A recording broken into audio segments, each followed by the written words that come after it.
My name's Philip Lewis. I'm the research director with Intelatus Global Partners.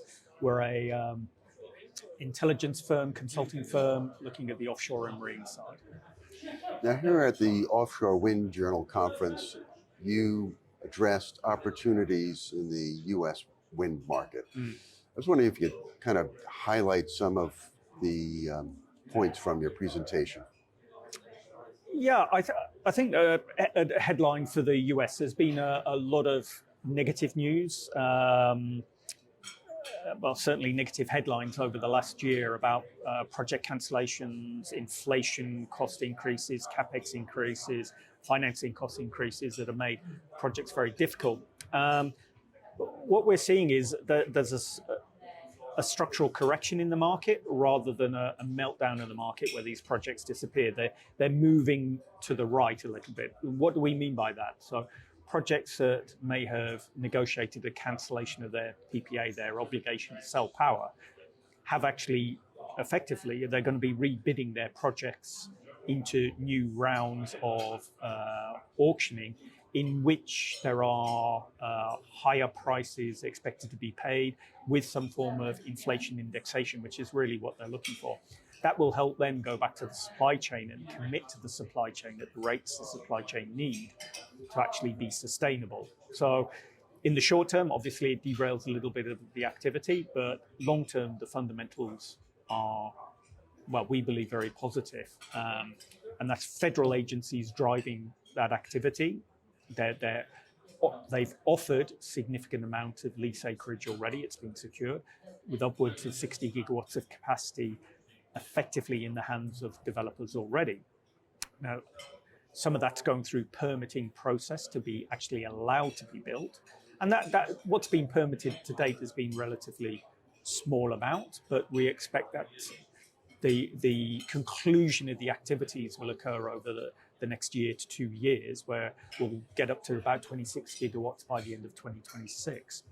That means you have a lease that you have a bit of acreage, you have a permit to build, then you need to sell it to a state. And we have a range of states that have legal obligations to buy a certain amount of renewable power. Some have specific offshore wind targets. So those are in place as well, and really driven by the Northeast and the Mid-Atlantic states where the conditions are right. So we see they have the need for that procurement. They have the demand. They have the right economic conditions for that. That you have permitting ongoing, and you have the lease. So you have everything that's there. What you just need is the right financial conditions to say, okay, let's go ahead. Which obviously last year that was a challenge. There was a disconnect, and some of that was to do with the time and the processing in the US market, which is specific to the US. But we're seeing that pragmatism is there. Solutions are being found to challenges. Maybe not 100% perfect, but solutions for most of those projects are being found. And we're still seeing developers saying, we're deferring, we're cancelling.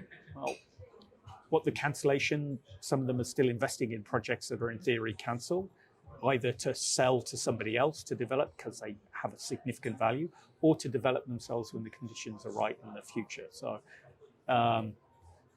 it's quite nuanced, but we're quite positive. So quite a long answer to a short question, but hopefully that sort of covers the thrust of what we've spoken about. Now, you also highlighted two projects in particular, Vineyard Wind and also South Fork Wind. And what are the vessel demands for projects on that scale in the U.S.?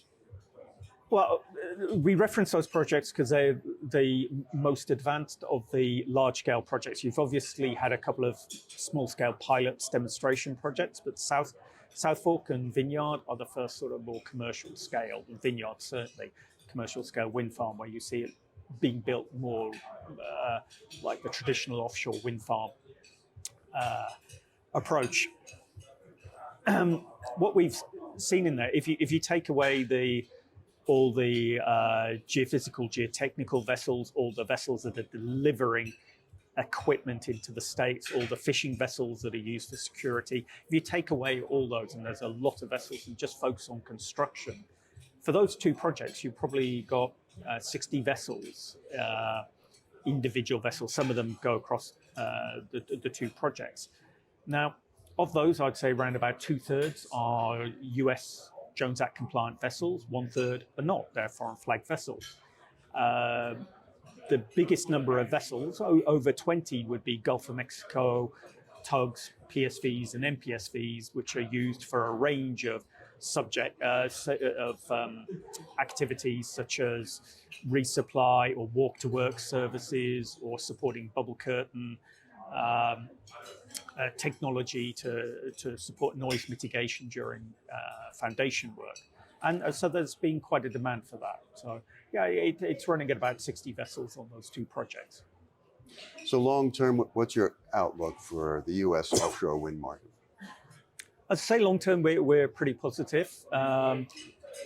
Underlying that are targets. You've got a federal target of 30 gigawatts of offshore wind by 2030, a floating wind target of 15 gigawatts by 2035, and an aspiration of 110 gigawatts by 2050. Lots of figures, but what it means is federal activity there, and there's federal funding on technology and support to try to advance those supply chains. You still need the state procurement to happen. And there's obviously been a bit of a correction last year, but they seem to be back on track this year with quite a lot of procurements being committed. And if you look long term with the aspirations, there's about 87 to 90 gigawatts of long-term aspirations in state targets that are there. So we're very positive that pipeline carries to 2035 and beyond.